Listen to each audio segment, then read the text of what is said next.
স্বাগত জানাচ্ছি যমুনা টেলিভিশনের নিয়মিত আয়োজন প্রবাসী বাংলাদেশে বিশ্বের বিভিন্ন প্রান্তে থাকা প্রবাসীদের খবরাখবর নিয়ে আপনাদের সাথে আছি আমি দেবাশিস রঞ্জন সরকার। রেকর্ড কর্মী প্রেরণের বছর নিম্নমুখী বিদেশে নারীর কর্মসংস্থান আগের বছরের তুলনায় সংখ্যাটি কমেছে প্রায় 27%। সংশ্লিষ্টরা বলছেন প্রশিক্ষণের সময় বৃদ্ধি সহ কিছু বিতর্কিত সিদ্ধান্তের কারণে প্রতিযোগী দেশের সাথে পিছিয়ে পড়েছে বাংলাদেশ। জনশক্তি রপ্তানিকারকরা বলছেন নারী কর্মী প্রেরণের ক্ষেত্রে মন্ত্রণালয়ের দীর্ঘসূত্রতা কমাতে হবে। বিশ্লেষকদের অভিমত, বিদেশে শুধু গৃহকর্মী পাঠানোর ধারণা থেকে সরে না আসলে বৈচিত্র্য আনা অসম্ভব। গত বছর ১৩ লাখের বেশি মানুষের কর্মসংস্থান হয়েছে বিশ্বের বিভিন্ন দেশে, যা এ যাবৎকালের মধ্যে সর্বোচ্চ। তবে রেকর্ড পরিমাণ কর্মী প্রেরণের বছরেই কমেছে বিদেশে নারীর কর্মসংস্থান। এ সময় ৭৬,০০০ নারী কর্মী বিদেশে গেছে, যা আগের বছরের চেয়ে প্রায় ২৭% কম। প্রশিক্ষণের সময় বৃদ্ধি, দীর্ঘসূত্রিতা এবং নির্যাতন নিয়ে নেতিবাচক প্রচারণার কারণে নারী কর্মী প্রেরণ কমেছে বলে দাবি জনশক্তি রপ্তানিকারকদের।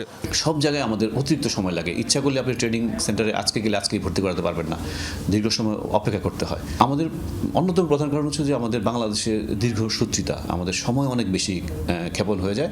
এজন্য আমরা ওদের চাহিদা অনুসারে যথাসময়ে কর্মী প্রেরণ করতে পারি না। সরকারের যে 2 মাস ট্রেনিং হঠাৎ করেই করে ফেললো, এটা একটা আত্মঘাতীমূলক সিদ্ধান্ত হয়েছে, যার জন্য কিন্তু এই আমাদের নারী কর্মী গমনের হারটা ব্যাপক হারে কমে গিয়েছে। এবং এই ধস কিন্তু এইবারই না, চলতি বছর যেটা 2024, এটা আরো অনেক নেতিবাচক অবস্থায় থাকবে। বিদেশে নারী কর্মীর সংখ্যা বাড়াতে হলে দূতাবাসগুলোকে আরও সক্রিয় হতে হবে।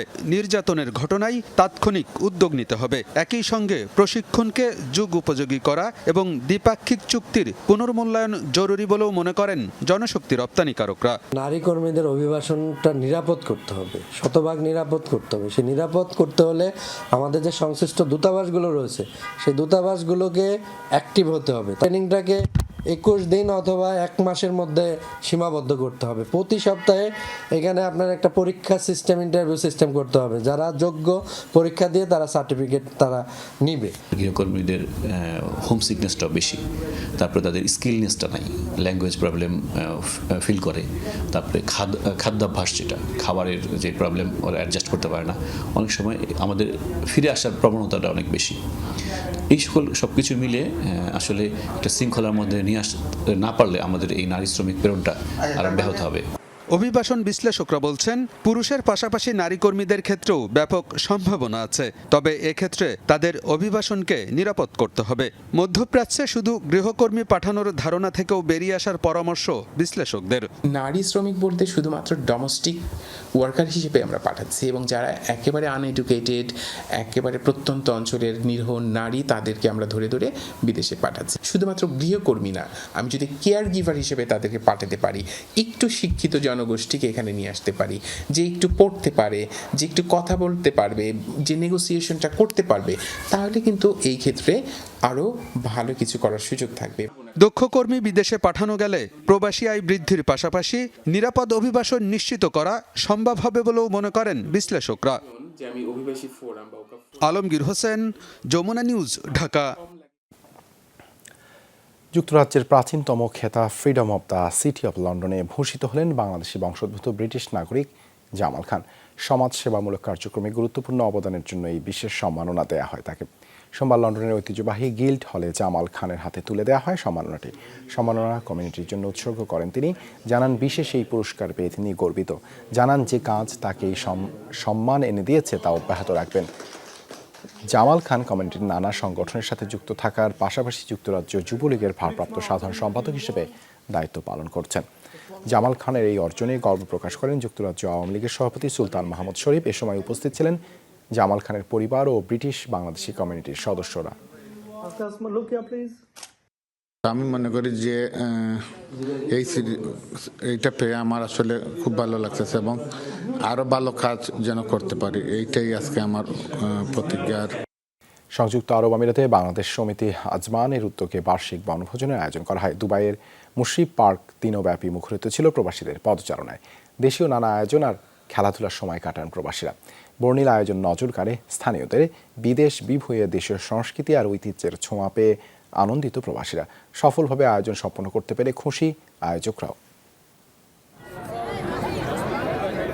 প্রবাস জীবনে শত কর্মব্যস্ততার মাঝে বনভোজনের এই আয়োজন একসাথে মিলিত হওয়ার সুযোগ করে দেয়। গল্প আড্ডায় মাতে প্রবাসীরা, একে অপরের সাথে ভাগাভাগি করে নেয় সুখ দুঃখ। খেলাধুলা ও গল্পগানে মুখর হয়ে ওঠে দুবাইয়ের মুশরিফ পার্ক। নারীরা মেতে ওঠে পিলোপাস খেলায়, আর পুরুষরা ব্যস্ত হাড়ি ভাঙা প্রতিযোগিতায়। এর মাঝেই শিশুরা নিজেদের মতো করেই আনন্দের উপলক্ষ খুঁজে নেয়।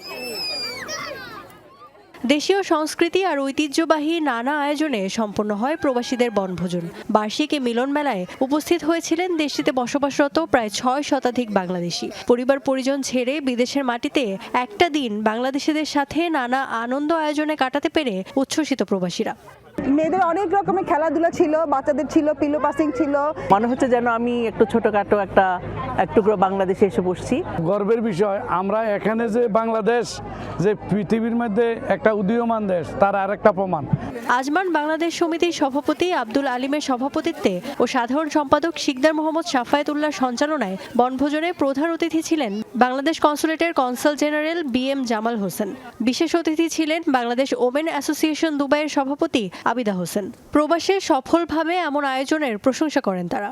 গেট টুগেদার বা পিকনিক এ ধরনের আয়োজনের মধ্য দিয়ে কমিউনিটির মধ্যে যে একটি সৌহার্দ্য এবং সম্প্রীতির বন্ধন সৃষ্টি হয়, সেটি আজমান সমিতি করেছে।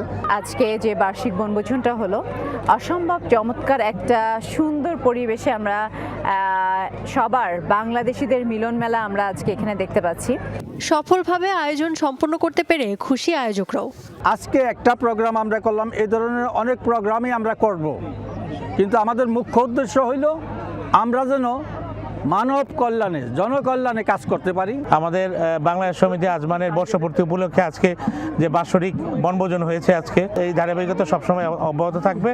সবশেষে খেলাধুলা, র্যাফেল ড্র সহ নানা আয়োজনে বিজয়ীদের হাতে তুলে দেওয়া হয় পুরস্কার। উপস্থিত ছিলেন সমিতির প্রধান উপদেষ্টা মোহাম্মদ আব্দুল কুদ্দুস, উপদেষ্টা মাহবুব আলম মানিক, সিনিয়র সহসভাপতি সেলিম উদ্দিন চৌধুরী, সহসভাপতি জাকির হোসাইন, যুগ্ম সাধারণ সম্পাদক মোহাম্মদ মাহিন উদ্দিন, মকবুল হোসাইন সহ অন্যান্যরা। ইফাতারা খন্দকার, যমুনা নিউজ। 10ম বর্ষপূর্তি উপলক্ষে প্যারিসে ফ্যাশন শো এর আয়োজন করে বাংলা পত্রিকা আমাদের কথা। শোতে অংশ নিয়ে সবার নজর কেড়েছে বাংলাদেশি মালিকানাধীন অনলাইন ফ্যাশন প্রতিষ্ঠান ফ্যাশন কর্নার বাই প্যারিস। ওভারবিলায় বিডি কমিউনিটি হলে আয়োজন করা হয় শোটি। বাঙালির ঐতিহ্যবাহী পোশাক শাড়ি দিয়েই বাজিমাত করেন প্রতিষ্ঠানের স্বত্বাধিকারী রিয়া সুলতানা। বলেন, বাংলাদেশের পাশাপাশি ফ্রেঞ্চ নারীরাও শাড়ির প্রতি আকৃষ্ট হচ্ছেন। এমন আয়োজনের মাধ্যমে বাংলাদেশি কমিউনিটির পাশাপাশি বৃহৎ বাজারে প্রবেশ সম্ভব। আমাদের কথা পত্রিকার সম্পাদক লুৎফর রহমান বাবু ও নাবিলার উপস্থাপনায় এ সময় উপস্থিত ছিলেন বাংলাদেশ দূতাবাসের head of chancellery Walid bin Kashem, France Bangladesh business ফোরামের সভাপতি ও শাহ গ্রুপের chairman Sattar Ali Sumon, Euro Bangla business অ্যাসোসিয়েশনের সভাপতি মঞ্জুরুল হাসান চৌধুরী সেলিম সহ অন্যান্যরা। চীনকে বাংলাদেশের অন্যতম বৃহৎ উন্নয়ন ও কৌশলগত অংশীদার আখ্যায়িত করে দেশের উন্নয়ন অগ্রযাত্রাকে মসৃণ রাখতে বেইজিংয়ের কাছে আরও সহযোগিতা চেয়েছেন প্রধানমন্ত্রী শেখ হাসিনা। সকালে গণভবনে চীনের কমিউনিস্ট পার্টির কেন্দ্রীয় কমিটির আন্তর্জাতিক বিভাগের ভাইস মিনিস্টার সান হাইয়ান তার সঙ্গে সৌজন্য সাক্ষাৎ করতে গেলে তিনি এই সহযোগিতা চান। এ সময় প্রধানমন্ত্রী হিসেবে পুনরায় নির্বাচিত হওয়ায় শেখ হাসিনাকে প্রেসিডেন্ট শি জিনপিংয়ের অভিনন্দন বার্তা পৌঁছে দেন সান হাইয়ান।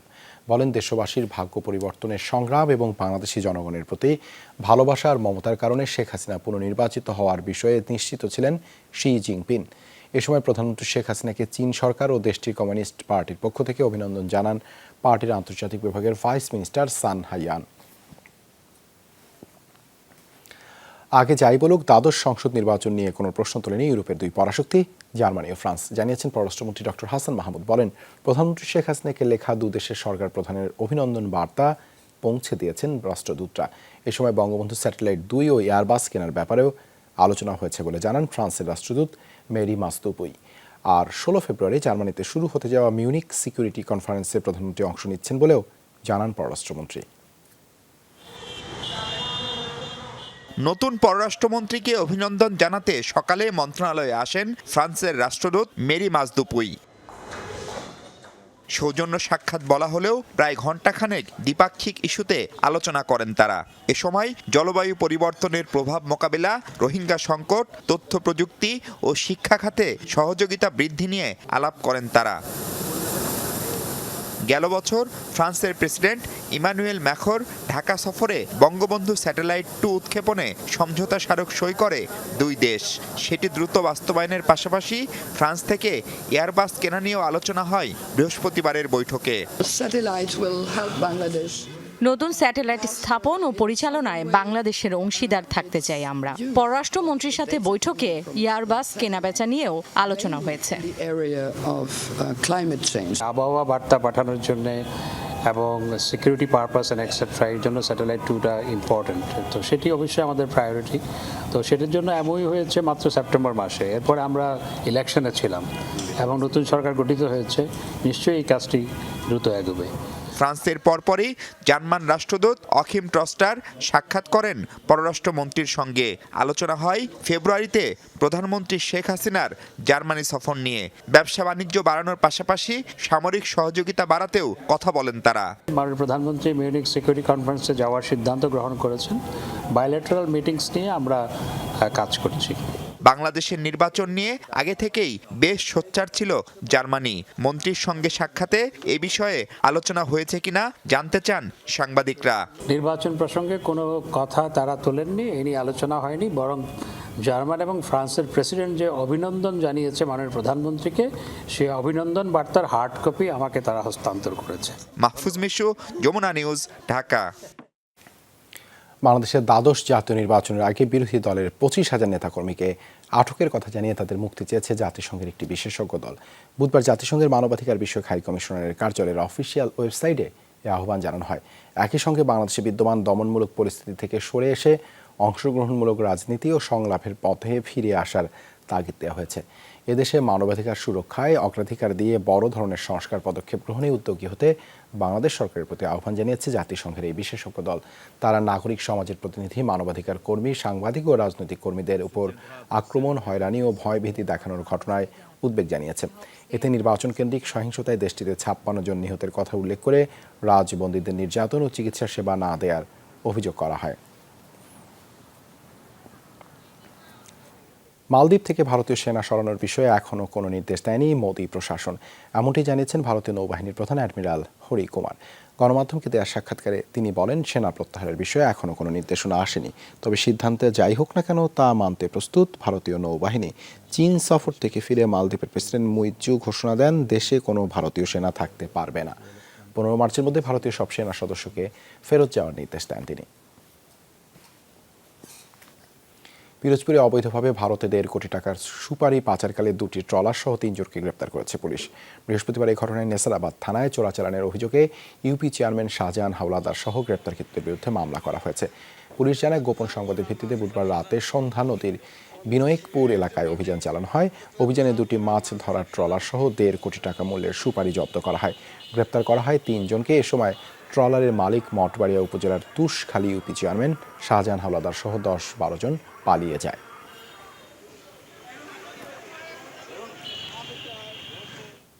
এই ছিল প্রবাসী বাংলাদেশে এতক্ষণ সাথে থাকার জন্য ধন্যবাদ সবাইকে।